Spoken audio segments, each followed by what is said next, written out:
silly idea. Well, Lee Williams is also known as the gun writer. He's the chief editor of the Second Amendment Foundation's Investigative Journalism Project, an experienced investigative journalist, joins us right now. Lee, welcome to Gun Talk. Thank you, Tom. It's always a pleasure to be here. I appreciate it.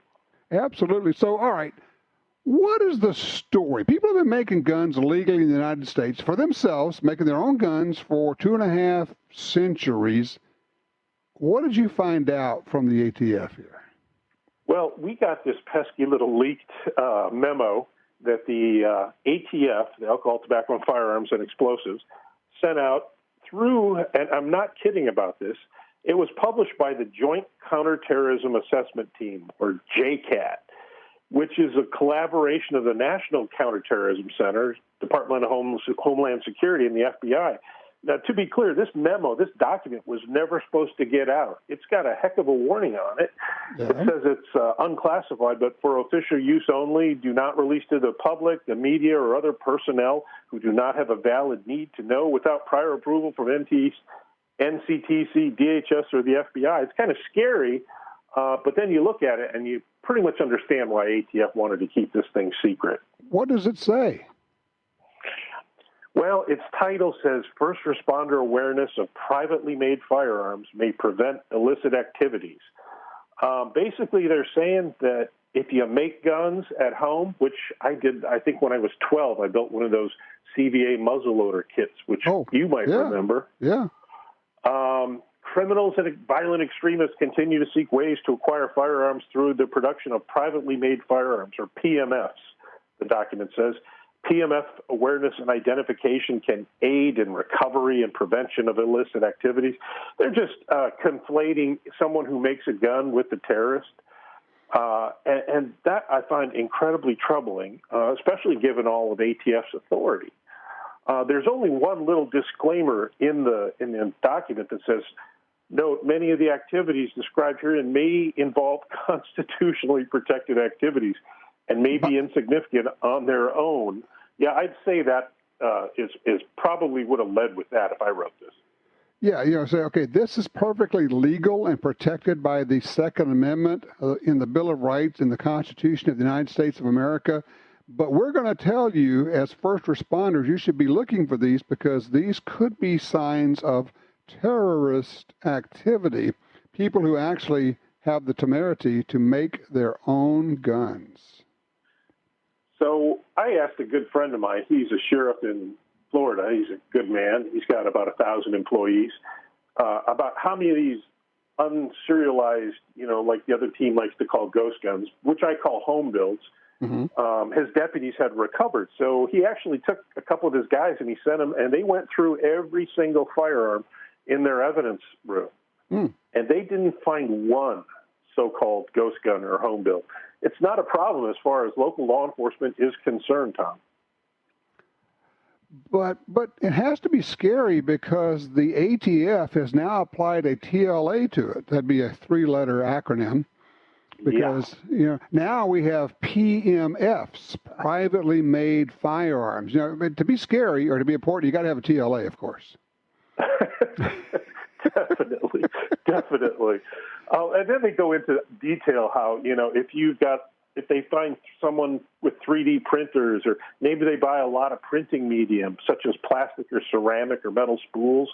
And then it's all, subjective. Is it a large order or a too large order? Maybe the guy likes making guns, or maybe he's a terrorist or a violent extremist. I've written about the need to abolish the ATF, and to me, this whole thing, from the 50,000 foot view, it's like they're trying to struggle for some relevancy here. These aren't a problem, and I think they know that.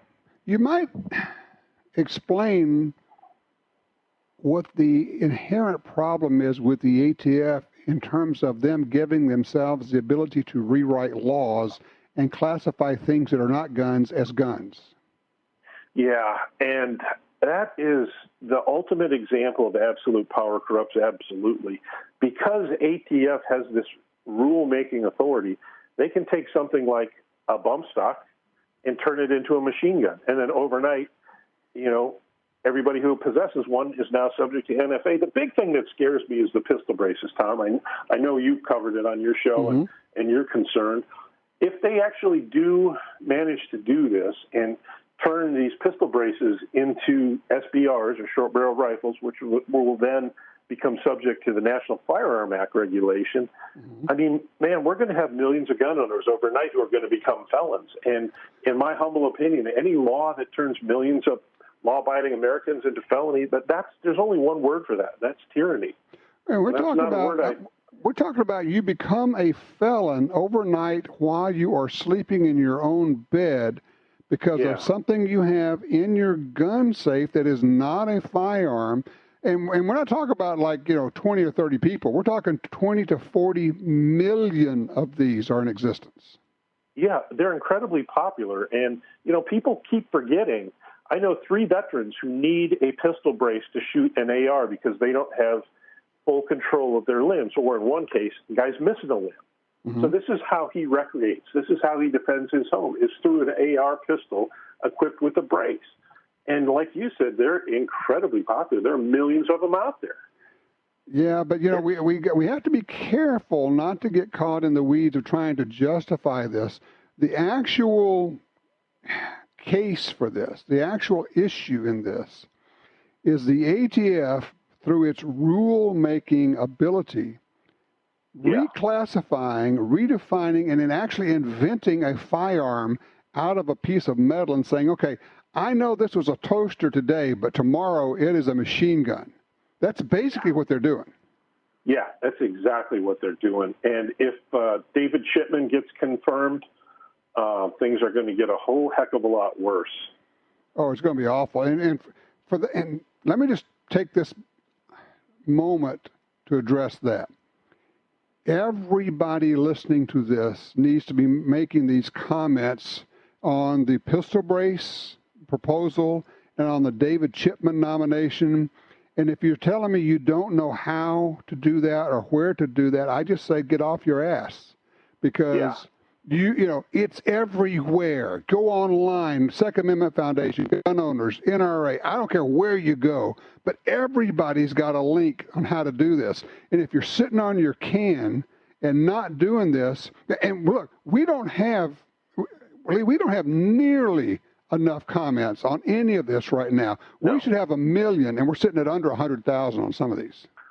Totally agree. And the biggest thing that you all can do as far as Chipman's nomination is concerned is call your senators, and you become a check mark.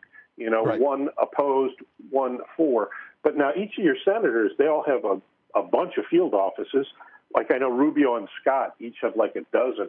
So call every single field office that these senators have.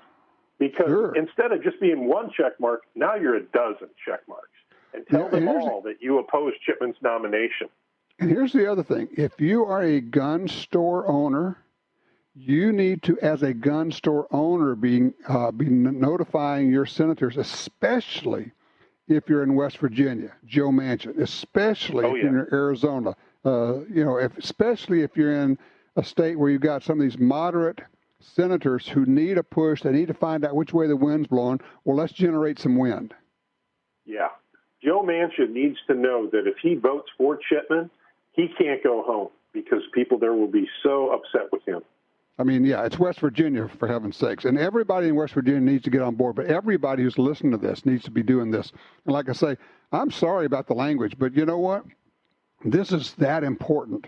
If you don't do this, if the ATF can just say, literally with the stroke of a pen, we have changed 40 million Americans into felons overnight. Yeah.